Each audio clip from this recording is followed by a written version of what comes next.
Good morning, this is Steve O'Hare from Signal Centre, and today is Thursday, the 8th of July 2021, and I'm bringing you FX analysis. We're going to run through the majors that we look at, also the dollar index.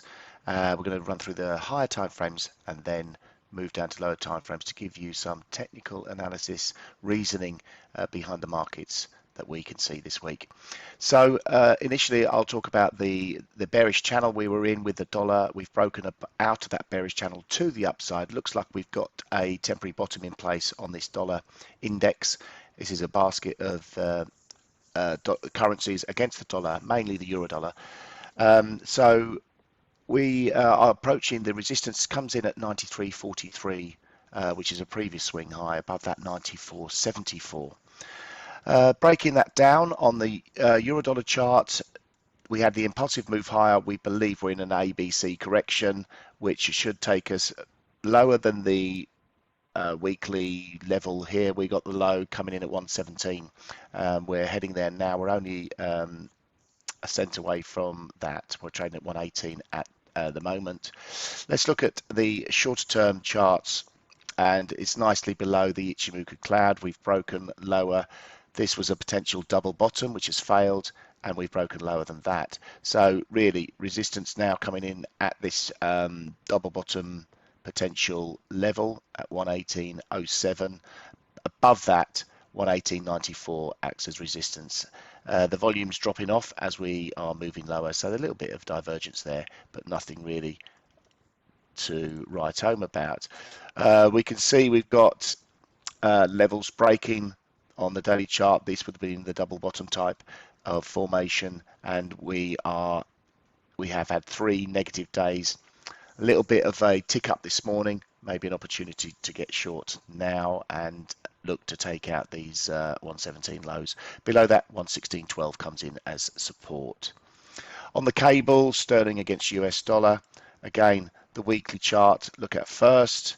We have broken below this very steep upward trending support line, and we seem to be moving lower from here. We've got support coming in at 136.76, which we are, sorry, 136.68. We're trading at 137.70. So again, a cent lower, and we will be testing support closer, nearer levels on this the Ichimoku cloud on the 4-hour chart. We're below it, so that's quite nice. Here we can see this supportive level here, looking to break that 137.31, and that should open up the downside rather nicely. On the daily chart, again, candles are looking negative. We had a bearish outside candle a couple of days ago, doji yesterday, and we can see that really the next level to target would be where we had these previous reaction lows here, 136.74, before it really opens up. It looks like we've got these sort of rounding formations. This would be a double top formation if we manage to break the neckline, which it comes in at 136.74. So really getting towards quite juicy levels on the dollar pairs. Let's take a look at dollar yen. That's had a bit of a reversal. We can see the bearish outside candle, really negative from the 2nd of July, and we've had negative but indecisive candles really littering this chart. Next level of support comes in at 109.69.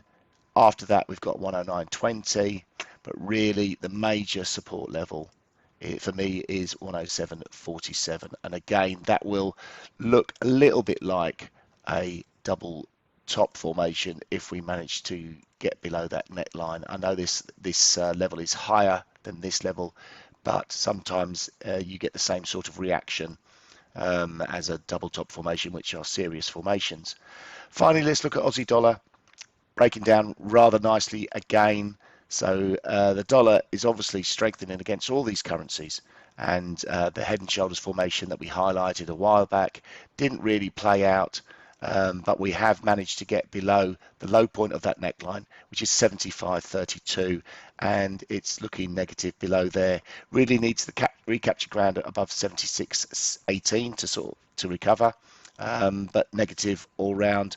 We've got bullish divergence with the The momentum of this move is slowing down and the prices are moving lower. So there is bullish divergence that may save the bulls, but it doesn't look likely at this point.